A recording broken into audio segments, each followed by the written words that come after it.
আচ্ছা ভাই শুরু করি। হ্যাঁ শুরু করি, ধরেন ধরেন ধরেন। এই যে মোবাইল পৃথিবীকে থামতে বলেন।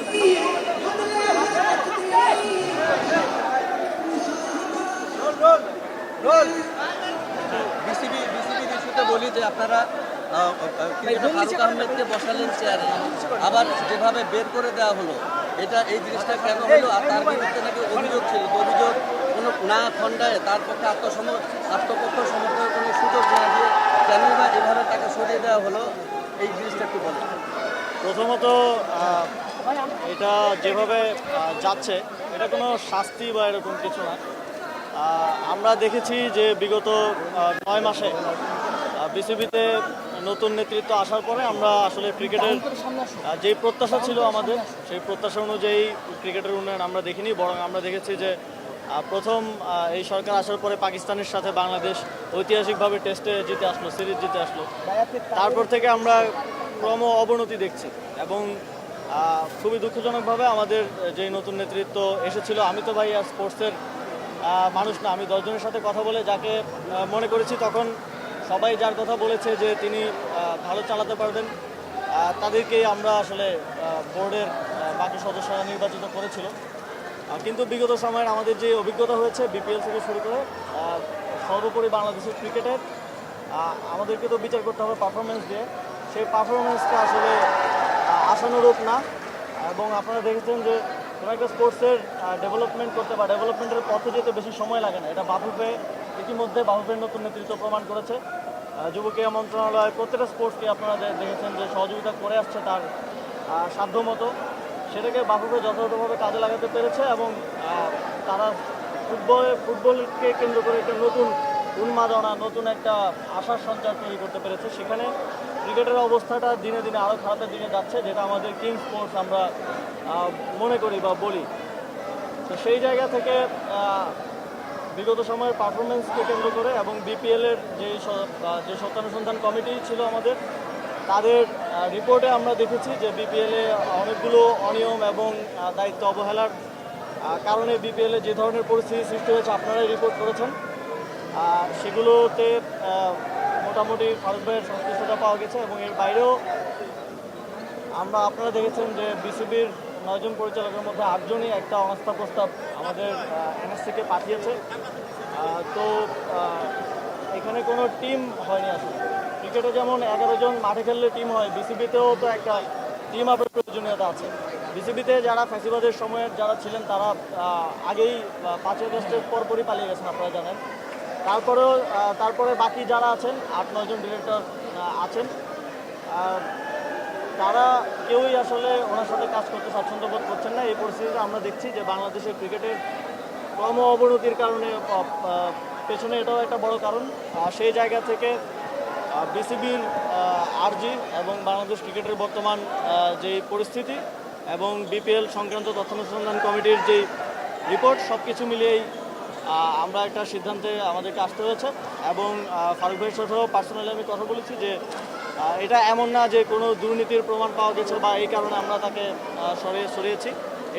এটা একেবারেই পারফরমেন্স বেসড। আপনারা যদি দেখেন যে সিলেকশন বোর্ড যদি দেখে যে কোনো একজন প্লেয়ার রেগুলারলি খারাপ পারফরমেন্স করছে, তাকে তো সিলেকশন কমিটি টিমে রাখবেন। তো আমাদের দিক থেকেও ব্যাপারটা এরকমই ছিল এবং আমরা আবারও ক্রিকেট কেন্দ্রিক যারা অংশীদার আছেন সকলের সাথে কথা বলেছি। ডিজাইন, এলিগেন্স, বিউটি, সেরা পণ্য সবার জন্য জেভিকো। আপনি অনিয়মের সংশ্লিষ্টতার কথা বলছেন, এটা কি অনিয়মের সংশ্লিষ্টতা? অনিয়ম বলতে আপনারা রিপোর্টটা সবাই দেখেছেন। রিপোর্টে খুব স্পষ্টভাবে রিপোর্টে তদন্ত কমিটি, সত্যানুসন্ধান কমিটি যেই অংশীজনদের সাথে কথা বলেছে, বিপিএল সংক্রান্ত বিপিএলের সদস্য সচিব ছিলেন নাজমুল আবেদিন ফাহিম ভাই, ওনারা ওনাদের বক্তব্য সেখানে দিয়েছেন। এবং যুব ক্রীড়া মন্ত্রণালয় থেকেও পর্যন্ত দুর্বার রাজশাহীকে টিম দেওয়ার ব্যাপারে, মানে যাদেরকে টিমটা দেওয়া হয়েছে, আমরা আমাদের শঙ্কার কথা জানিয়েছিলাম এবং তারপরেও এক ধরনের ব্যক্তি সিদ্ধান্তে সেই টিমটা দেওয়া হয়েছে। এবং পরবর্তীতে আপনারা জানেন যে সরকারকে পর্যন্ত প্লেয়ারদের বেতন দেওয়া, হোটেলের টাকা দেওয়ার জন্য সরকারকে পর্যন্ত ইনভলভ হতে হয়েছে এবং একটা বিব্রতকর পরিস্থিতি আসলে তৈরি হয়েছে, যেটা আমরা কেউই চাইনি। এবং আমাদের সরকার প্রধানের বিপিএলের ফাইনাল ম্যাচে কিন্তু থাকার কথা, আসার কথা, বিপিএল কেন্দ্রিক এই পরিস্থিতি তৈরি হওয়ার কারণে তাকে আমরা আনতে পারিনি, যেটা আমাদের জন্য, বোর্ডের জন্য একটা লজ্জাজনক পরিস্থিতি সে সময় তৈরি করেছে। বলছেন যে ফারুক আহমেদকে আপনারা এই যে কারণগুলো দেখিয়েছেন 8 জন কি করেছেন, কিন্তু ফারুক আহমেদ বলছেন তাকে আসলে আত্মপক্ষ সমর্থনের সুযোগ দেওয়া হয়নি। এইটা কি আসলে এক ধরনের মানে তার উপরে করা হলো কিনা? ব্যক্তিগত পর্যায়ে তো আমি কথা বলেছি, তখন তো আত্মপক্ষ সমর্থনের মতো তেমন কিছু এই বিষয়গুলোতে তিনি আমাদেরকে দিতে পারেননি। ক্রীড়াঙ্গনে এইভাবে বের করে দেওয়ার রেওয়াজ নাই, এটা কি তাহলে কি সরকার আপনি কি ভুল করেছেন তাকে মনোনয়ন দিয়ে? এটা রেওয়াজ আপনাকে দেখতে হবে যে এটার মানে সিস্টেমটা কি। যেই দুজনকে মনোনয়ন দেওয়ার এখতিয়ার এনএসসির আছে, এনএসসি চাইলে মনোনয়ন দিতে পারে, মনোনয়ন সরিয়েও নিতে পারে। আপনি যে সেই জায়গা থেকে আমরা মনোনয়ন দিয়েছি।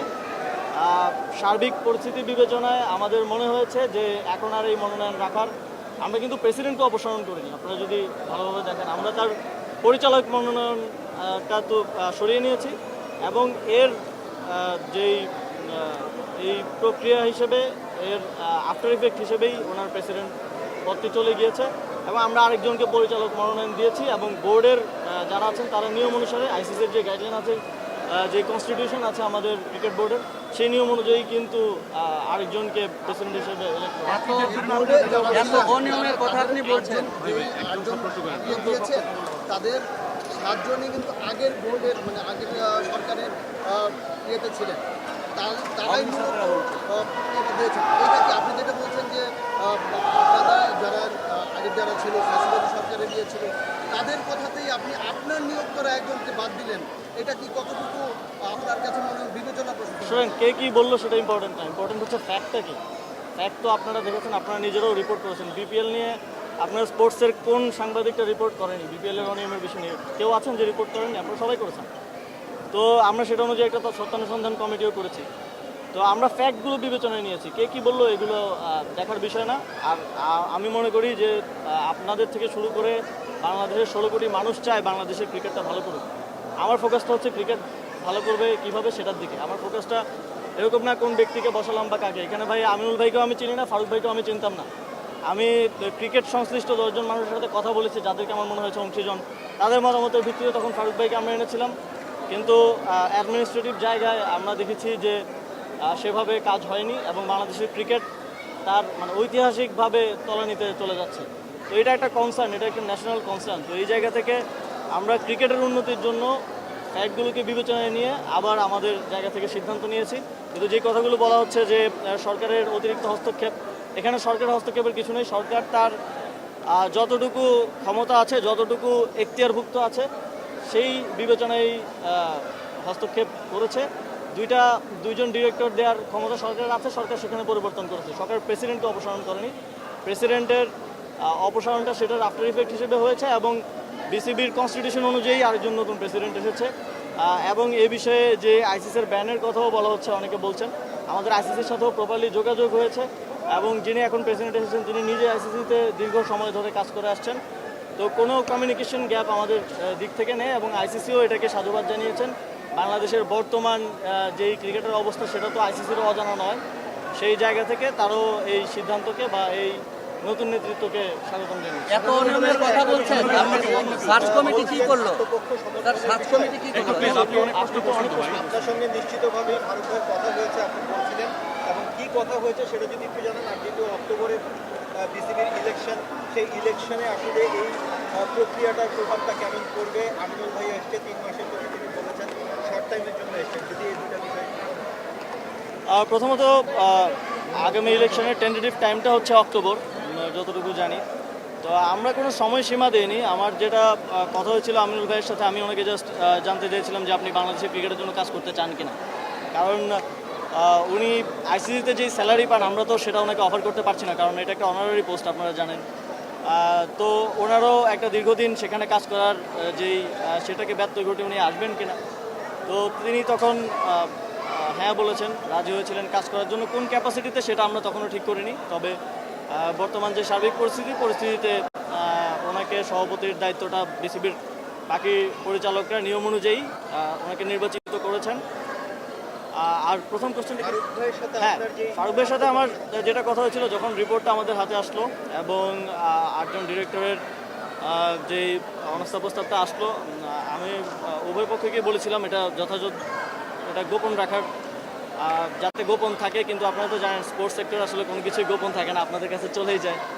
তো ফারুক ভাইয়ের সাথে আমার কথা হয়েছিল যে আমরা এটা এই স্পোর্টসের বা ক্রিকেটের পরিবেশটাকে খারাপ না করে যথাযথভাবে মানে পানি ঘোলা না করে সমাধান করতে পারি কিনা। উনি নিজে থেকে যদি করতেন তাহলে হয়তো আমাদেরকে ওনার পরিচালক মনোনয়নটা তুলে নিতে হতো না। তবে যাই হোক সেটা তো আর সম্ভব হয়নি, যে কারণে আমাদেরকে উদ্যোগটা নিতে হয়েছে। এখন আমি যেটা বললাম যে আমাদের হচ্ছে কোনো একটা প্লেয়ার যদি খারাপ খেলে আপনি যদি সিলেকশন কমিটিতে থাকেন আপনি তাকে রাখবেন না, এটাই স্বাভাবিক। তো আমাদের সেই সুযোগটাও ছিল নিয়ম অনুযায়ী। আপনারা জানেন যে আমরা এখানে কনস্টিটিউশনের কোনো ব্যত্যয় আমরা ঘটাই নাই, বিসিবির কনস্টিটিউশনের কিংবা আইসিসির গাইডলাইনেরও কোনো ব্যত্যয় আমরা ঘটাই নাই। জোরপূর্বক কাউকে প্রেসিডেন্ট অপসারণ করা হয়নি, আমরা আমাদের মনোনয়নটা প্রত্যাহার করেছি এবং নতুন একজনকে মনোনয়ন দিয়েছি। এইটা এনএসসির যেই 2 জন ডিরেক্টরের কোটা আছে এটা যে কোনো সময় এনএসসি চাইলে করতে পারে।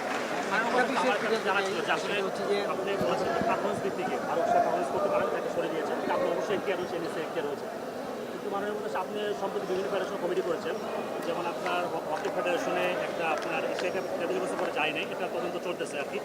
আপনারা যে আজকে ভারত ব্যাংকে সরালেন এটা কি অন্যান্য ফেডারেশনের মেসেজ কিনা যে পারফর্ম করতে পারবে না, তারাও একটা আপনাদের পর্যালোচনা হয়েছে বা চেঞ্জ হতে পারে এটা? হ্যাঁ অবশ্যই, আমরা এটা খুব স্পষ্টভাবে সবাইকে বারবার বলেছি যে আমাদেরকে 2টা রিপোর্ট দিতে হবে। একটা হচ্ছে প্রোগ্রেস রিপোর্ট প্রতি বছর এবং আরেকটা হচ্ছে অডিট রিপোর্ট।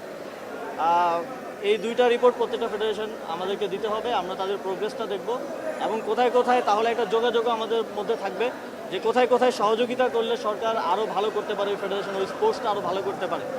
তো এই 2টা জিনিস সবসময় মানদণ্ড থাকবে এবং শুধুমাত্র যে প্লেয়াররা পরিবর্তন হবে সেটা তো না, যে পারফর্ম করতে পারবে না, আমি যদি পারফর্ম করতে না পারি, আমি যদি ব্যর্থ হই তাহলে আমিও পরিবর্তন হতে পারি।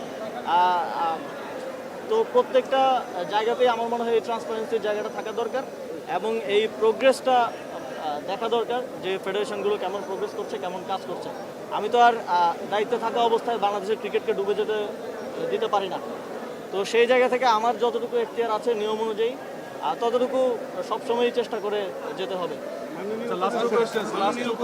মাননীয় উপস্থিত আগের বোর্ডে যে পরিচালকরা ছিলেন তারা তো বেশ বন্ধবিয়াতে ছিলেন, কিন্তু ফারুক আহমেদের বেলা সেটা নয়। আগের বোর্ডের পরিচালক মাত্র 9 জন আছেন, আপনারা জানেন 25 জন পরিচালক ছিলেন, 25 জনের মধ্যে 9 জন আছেন। এবং আপনারা এটাও ভালোভাবে জানেন যে কনস্টিটিউশন অনুযায়ী আমরা নির্বাচিত কোনো পরিচালককে তো আসলে অপসারণ করতে পারি না।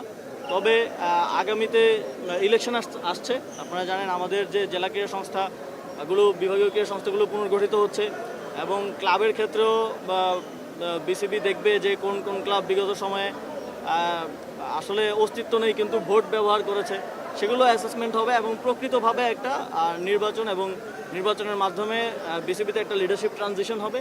তখন আমি মনে করি যে প্রকৃত ক্রীড়া সংগঠক এবং প্রকৃতভাবে ক্রিকেটের জন্য কাজ করতে পারবে এমন ব্যক্তিত্ব সামনে বিসিবিতে আসবে এবং এটা শুধু একজন না 25 জন আসবে। Thank you. ধন্যবাদ ভাই।